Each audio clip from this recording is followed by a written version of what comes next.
À 23 ans, Émilien brise enfin le silence, le témoignage qui a choqué le monde entier.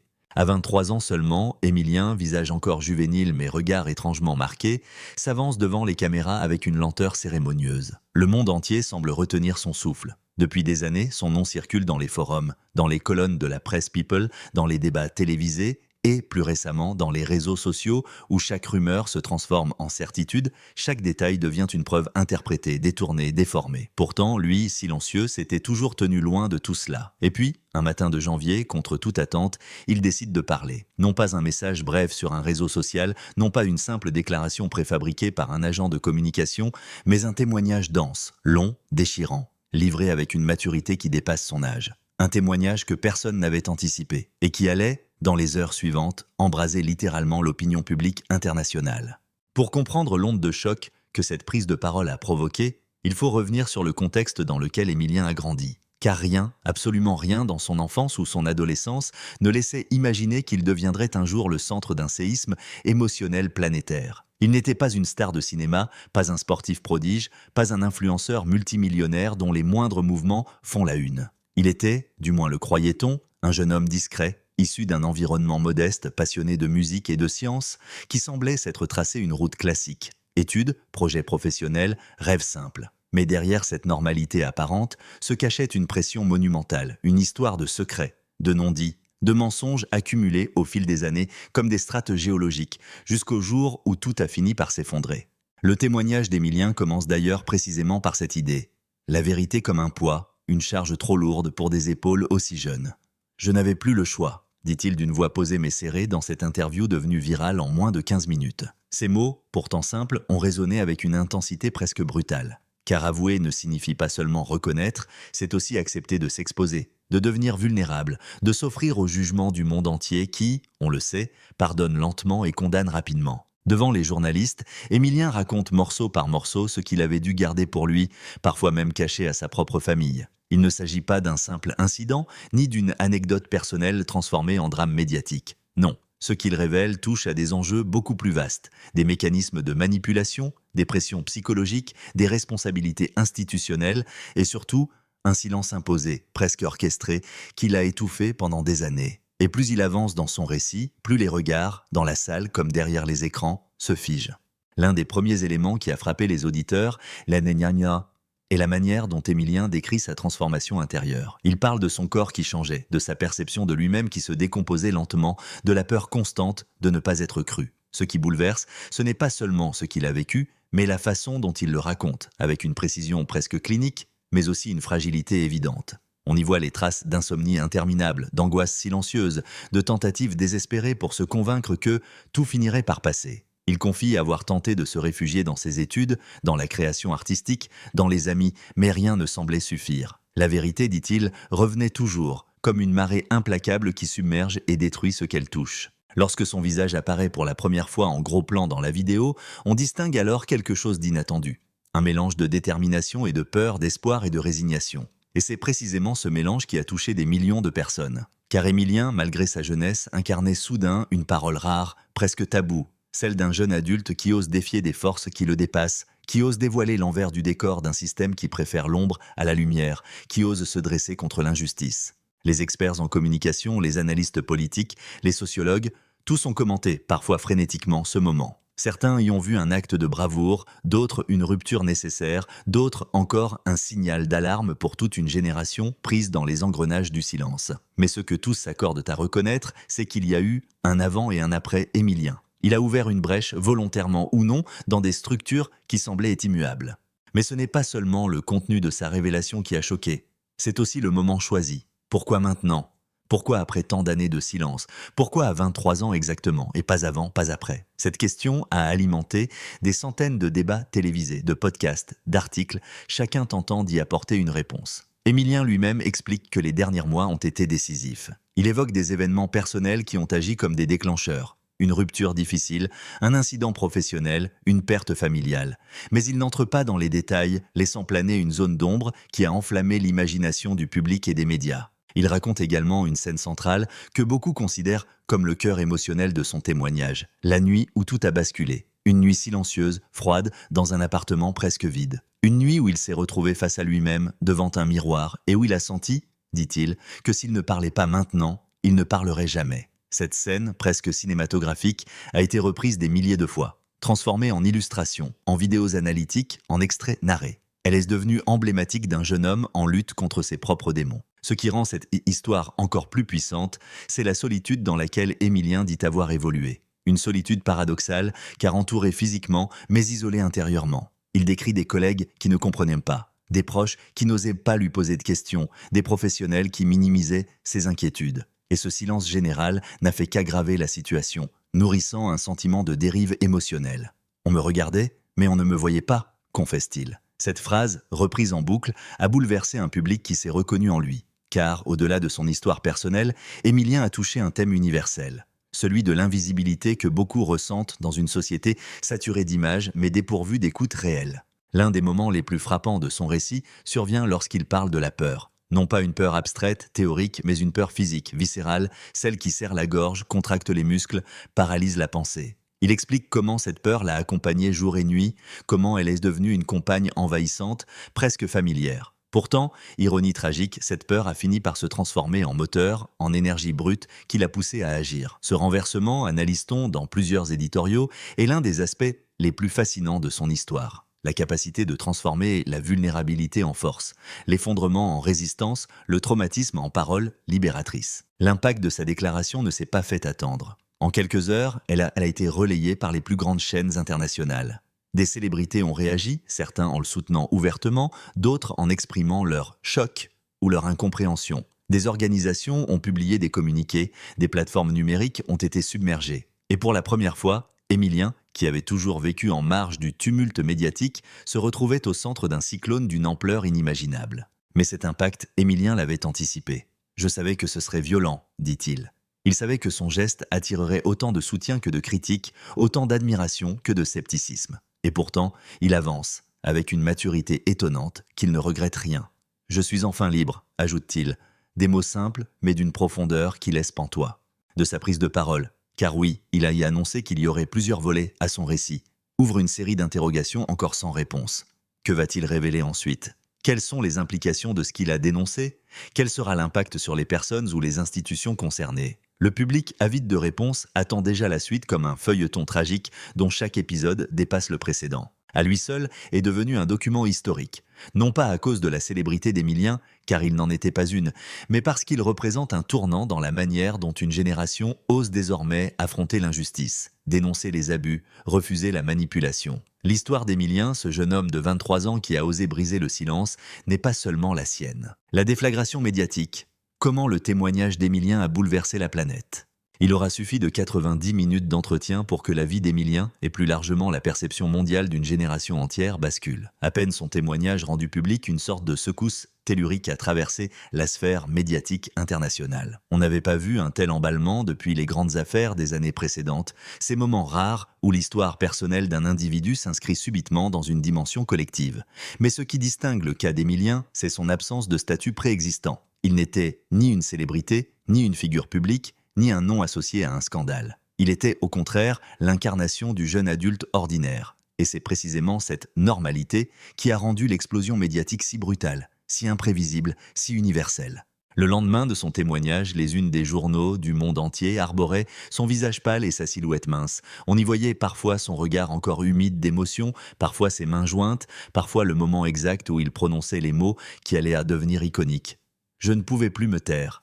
Ces mots, en apparence simples, étaient devenus un slogan, un manifeste improvisé, un cri qui touchait des millions de personnes en résonance avec leur propre silence, leur propre douleur, leurs propres secrets. Les plateaux télévisés ne parlaient que de lui, les podcasts y consacraient des épisodes spéciaux, et les analystes se multipliaient pour tenter de comprendre le phénomène. Ce qui surprend lorsqu'on observe les premières heures suivant la diffusion, c'est la rapidité avec laquelle 3 récits parallèles se sont construits autour du témoignage d'Émilien. Le premier récit est émotionnel, il met en avant la fragilité du jeune homme, la sincérité qu'on percevait dans sa voix, la tension qu'on lisait dans ses gestes. Le second est politique. Il analyse les implications institutionnelles de ces révélations, les responsabilités mises en lumière, les possibles conséquences sur certains groupes ou structures. Et le troisième est générationnel. Il inscrit la prise de parole d'Émilien dans une dynamique plus large, celle d'une jeunesse qui refuse les injonctions et à la docilité au silence, à la survie discrète. Les chaînes d'information continues ont immédiatement saisi l'ampleur du phénomène. Certaines, dans un réflexe presque cynique, ont transformé le témoignage d'Émilien en spectacle, mélangeant émotions brutes et analyses superficielles. D'autres, plus sérieuses, ont tenté de comprendre la structure profonde de son récit. Que nous disait-il réellement sur la société dans laquelle nous vivons? Sur les dérives institutionnelles qu'il dénonçait? Sur les mécanismes d'oppression psychologique qu'il avait subis? Sur la solitude qu'il avait rongée pendant tant d'années? Car dès les premières heures, on avait bien compris que les révélations d'Émilien ne concernaient pas seulement son histoire personnelle. Il ne parlait pas simplement de sa douleur, mais de toutes les douleurs silencieuses. Sa voix, tremblante mais implacable, devenait celle de milliers d'autres. C'est ce qui explique que dès le deuxième jour, des associations, des collectifs, des mouvements citoyens ont commencé à s'exprimer, à se réclamer de sa parole, à voir en lui une sorte d'étendard involontaire de la résistance à l'injustice. Les premières analyses sociologiques publiées dans les grands journaux ont souligné un point essentiel, l'effet miroir. Le public ne voyait pas seulement Émilien, il se voyait en lui. Beaucoup d'adultes jeunes, confrontés à une précarité affective, sociale ou professionnelle, se reconnaissaient dans ses hésitations, dans sa peur, dans ce besoin de parler enfin. Beaucoup de personnes plus âgées y voyaient le reflet de souffrance qu'ils n'avaient jamais osé exprimer à leur époque, quand la parole n'était pas un droit, mais un privilège rare et suspect. Les médias internationaux, de leur côté, ont tenté de contextualiser le phénomène en l'inscrivant dans les grandes dynamiques culturelles contemporaines. L'ère de la transparence forcée, la fragilité psychologique des jeunes générations, la puissance émotionnelle de la narration personnelle, l'exigence croissante de vérité. Mais cette explosion médiatique ne s'est pas limitée aux analyses bienveillantes. Très vite, comme c'est souvent le cas, une seconde vague est apparue. Celle du scepticisme, de la suspicion, parfois de la violence. Des chroniqueurs conservateurs ont parlé de hypersensibilité, de victimisation, voire de mise en scène. Certains ont insinué que tout cela n'était qu'une stratégie pour attirer l'attention, pour obtenir une forme de reconnaissance, voire pour engranger des bénéfices financiers. Ce type de discours, prévisible mais brutal, a suscité l'indignation de nombreux observateurs. Comment pouvait-on, face à une parole aussi fragile, aussi limpide, réagir par un cynisme aussi froid ? Ce phénomène de polarisation est l'un des aspects les plus fascinants de l'affaire Émilien, car il révèle, sous la surface, les fractures profondes de nos sociétés modernes. Fractures entre générations, fractures entre élites médiatiques et citoyens, fractures entre les tenants de la rationalité froide et ceux de l'empathie, fractures entre les pros institutionnels et les lanceurs d'alerte. En quelque sorte, Émilien a servi d'écran sur lequel chacun projetait ses convictions, ses peurs, ses colères. À mesure que les heures passaient, les révélations d'Émilien donnaient naissance à un débat plus vaste, presque philosophique. Qu'est-ce que la vérité dans un monde saturé d'images? Comment la distinguer de la fiction, du mensonge, de la manipulation? Comment reconnaître la sincérité dans une époque où tout semble scénarisé, calibré, filtré, édité? Ce débat a été repris par des universitaires, par des écrivains, par des psychologues qui ont tenté d'analyser la dimension presque métaphysique du geste d'Émilien. Car en brisant le silence, il avait aussi brisé une illusion. Celle que la jeunesse accepte passivement les règles imposées, celle que les institutions sont toujours légitimes, celle que la douleur peut être contenue indéfiniment. Du côté des réseaux sociaux, l'affaire a pris une ampleur totalement inédite. Les hashtags autour d'Émilien ont dépassé plusieurs centaines de millions d'utilisations en 24 heures. Des vidéos de réaction sont apparues par milliers. Certains internautes revisitaient son entretien minute par minute, analysant ses expressions faciales, ses hésitations, ses phrases clés. D'autres partageaient leurs propres témoignages, parfois tout aussi bouleversants. Un véritable mouvement mondial semblait se former, non pas structuré, mais spontané, émotionnel, transversal. Ce mouvement, certains sociologues l'ont qualifié de génération du dire, en opposition à la génération du taire qui avait précédé. Mais si l'emballement médiatique était spectaculaire, il était aussi dangereux. Car, très vite, on a commencé à chercher des informations privées sur Émilien. Sa famille, ses amis, ses anciens professeurs, ses voisins, tous ont été sollicités, souvent de manière intrusive. Certains journaux ont tenté de retracer son passé dans les moindres détails, parfois au prix d'une violation flagrante de la vie privée. Des photos anciennes ont ressurgi, sorties de leur contexte, commentées, jusqu'à l'absurde. Et Émilien, qui n'avait sans doute pas anticipé cette déferlante, s'est retrouvé exposé à une lumière totalement aveuglante. L'un des premiers effets collatéraux de cette exposition a été la réaction des institutions concernées par ces révélations. Certaines ont tenté de minimiser, parlant de malentendus, de perceptions subjectives, de récits émotionnels mais incomplets. D'autres, au contraire, ont annoncé l'ouverture immédiate d'enquêtes internes. On a vu apparaître des communiqués, des prises de position officielles, des démentis, parfois même des menaces à peine voilées. Ce climat de tension a renforcé l'image d'Émilien comme figure courageuse, opposée à des forces plus grandes que lui, mais déterminée à ne pas reculer. À ce stade, certains commentateurs ont commencé à évoquer l'idée d'un tournant historique. On parlait d'Émilien comme d'un symbole de vérité, d'une figure générationnelle, d'un témoin capital de l'époque. D'autres, plus prudents, soulignaient le risque d'une mythification trop rapide. Transformer un jeune homme fragile en icône sans lui laisser le temps de respirer pourrait être aussi dangereux pour lui que pour la société. Et cette prudence n'était pas infondée, car on voyait déjà apparaître les premières fissures,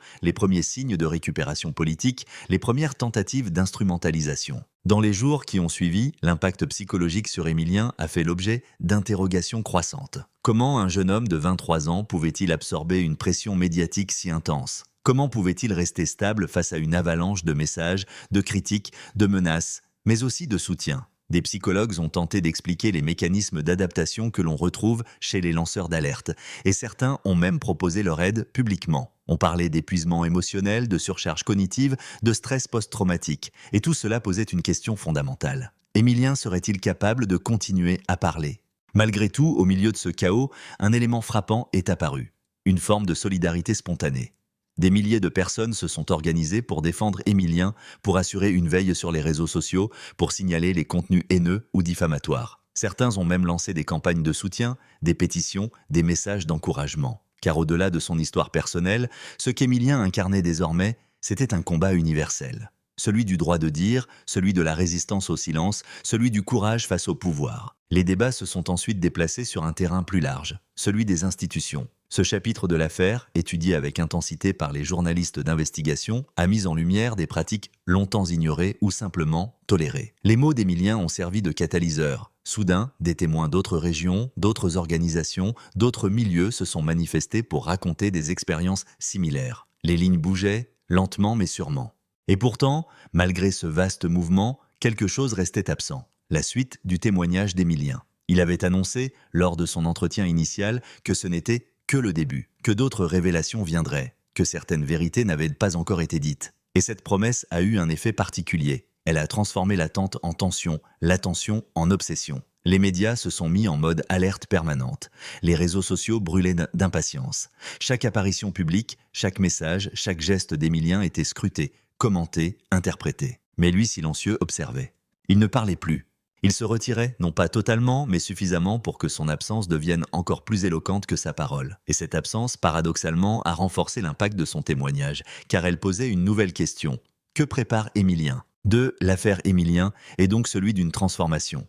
Celle d'un témoignage intime en phénomène mondial, celle d'un jeune homme en symbole, celle d'un récit personnel en débat civilisationnel. Ce qui s'est joué dans les jours qui ont suivi sa prise de parole n'est rien de moins qu'une lutte narrative, qui allait contrôler l'histoire, qui allait imposer l'interprétation, qui allait transformer Émilien en héros, en victime ou en menace.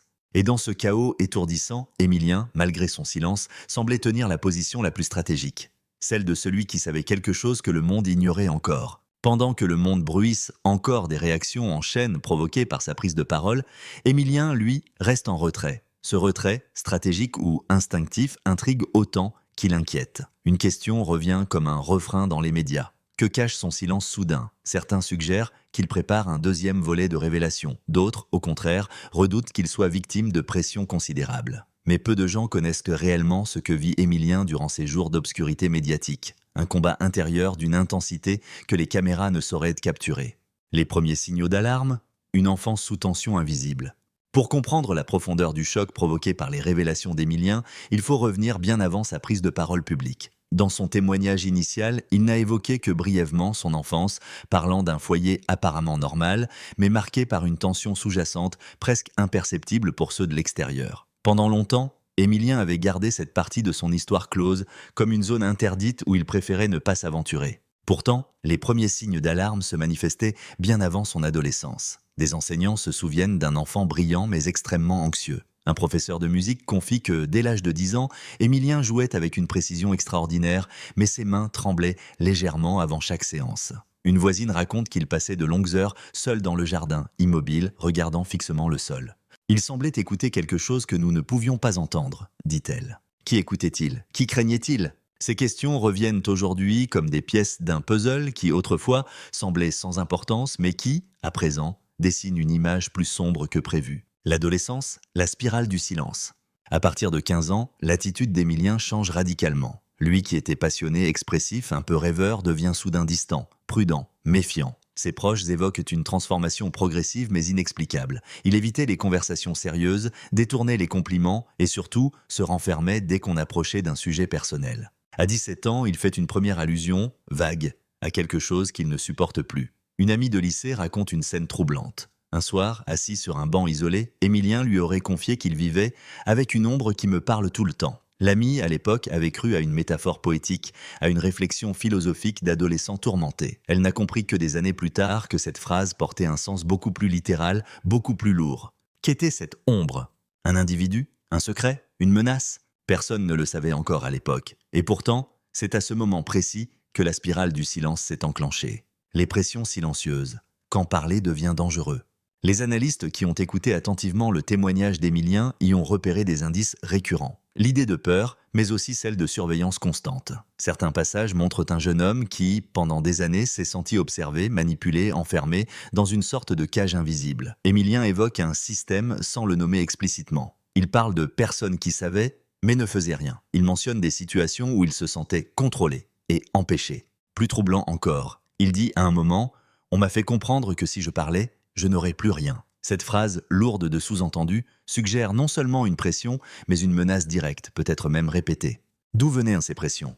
Qui voulait le réduire au silence? Et pourquoi un jeune homme de 23 ans représentait-il un danger pour des personnes plus âgées, plus puissantes, plus expérimentées? Les journalistes d'investigation se sont rapidement penchés sur cette question. Plusieurs théories circulent. Certains pensent qu'Émilien a été témoin involontaire d'un événement compromettant, d'autres qu'il aurait été victime d'une manipulation de longue durée. D'autres encore évoquent l'hypothèse d'une institution ayant tenté de dissimuler des pratiques douteuses.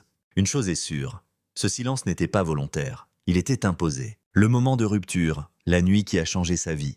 Dans son témoignage, Émilien décrit une nuit, mystérieuse, presque irréelle, où son existence a basculé. Il en parle avec une précision qui glace le sang, comme si son corps entier avait enregistré chaque détail. Cette nuit-là, dit-il, il s'est senti au bord du vide, écrasé par un poids devenu insupportable. C'est lors de cette nuit dont il parle à demi-mot que son silence s'est fissuré. Il se regardait dans un miroir, incapable de reconnaître son propre reflet. « J'avais l'impression de disparaître », dit-il.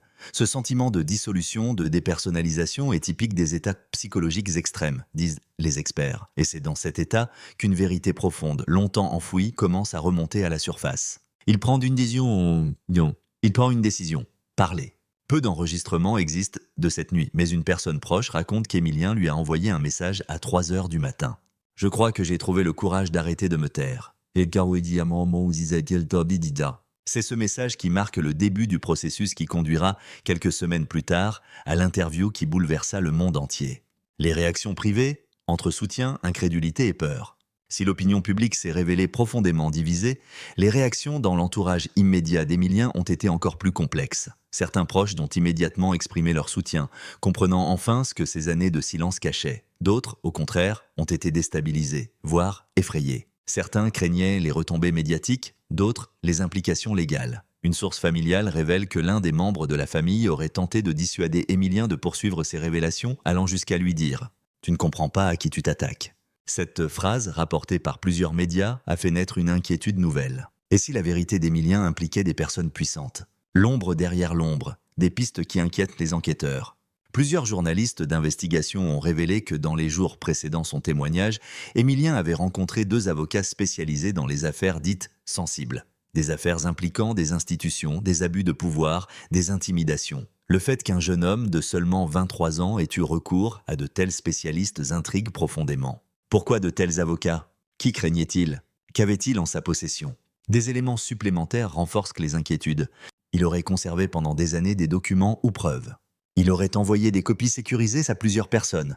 Il aurait confié à un ami qu'il n'était pas fou et qu'il avait des faits. Ces éléments, non confirmés officiellement, ont suffi à alimenter des dizaines d'émissions d'analyse. Les mécanismes psychologiques. Comment survit-on à tant de pression? Des psychologues spécialisés, sollicités par les médias, ont tenté de comprendre comment un jeune homme si discret avait pu supporter un poids aussi lourd pendant une si longue période. Il parle d'un mécanisme de survie que l'on retrouve chez les personnes exposées à des situations d'oppression prolongée. Le silence, disent-ils, c'est parfois une stratégie d'autoprotection, une manière de continuer à fonctionner malgré la peur, une façon d'éviter l'effondrement mental. Mais ce silence a un prix. Lorsque les mots finissent par sortir, ils sortent d'un seul bloc, avec une violence inattendue. C'est ce que l'on observe chez Émilien. Un témoignage à la fois structuré et chargé d'émotions brutes. L'après-coup, les répercussions sur sa santé mentale. Après sa prise de parole publique, Émilien a été soumis à une pression psychologique considérable. Ses amis racontent qu'il dormait peu, mangeait à peine et oscillait entre détermination et épuisement. Certains jours, il semblait convaincu d'avoir fait ce qu'il fallait. D'autres, il redoutait les conséquences de ses paroles. Il aurait confié à un proche: « Je sens que quelque chose va arriver. » Et dans cette phrase a été massivement commentée. Était-ce la peur irrationnelle d'un jeune homme dépassé par le tumulte médiatique, ou l'intuition qu'il avait provoqué un mouvement plus puissant qu'il ne l'imaginait? Le mystère des révélations à venir, que reste-t-il encore à dire? Lors de son interview, Émilien avait laissé entendre qu'il n'avait révélé qu'une partie de son histoire. Cette phrase, lâchée presque négligemment, a suffi à déclencher une avalanche de spéculations. Car si ce qu'il avait déjà dit avait suffi à secouer le monde entier, quel pouvait bien être le reste? Les experts en communication décryptent cette stratégie. Annoncer une suite permet de garder l'attention médiatique, mais crée aussi un suspense dangereux pour l'individu. Cependant, selon des sources proches d'Émilien, cette annonce n'était pas stratégique. Elle était spontanée. Il savait qu'il ne pouvait pas tout dire d'un coup, par fatigue, par prudence ou peut-être par protection. Mais cette promesse de révélation supplémentaire pose une question cruciale. Qui cherche à l'empêcher de parler davantage?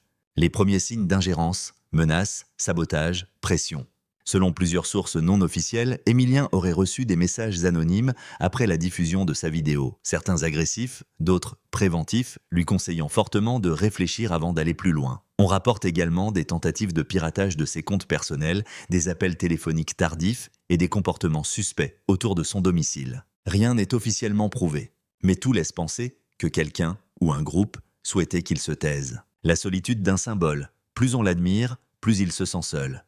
Ironiquement, plus Émilien devenait une figure médiatique, plus il se sentait isolé. Il ne reconnaissait plus sa propre vie. Il se voyait transformé en objet d'analyse, en sujet politique, en symbole moral, alors qu'il n'était qu'un jeune homme cherchant à survivre à sa propre histoire. Son retrait soudain du monde public a pris tout son sens. Il avait besoin de respirer, de comprendre ce qui lui arrivait, de préparer la suite. Il savait que chaque mot qu'il prononcerait désormais aurait un poids démesuré. Et dans ce silence nouveau, presque sacré, une tension oppressante s'installait.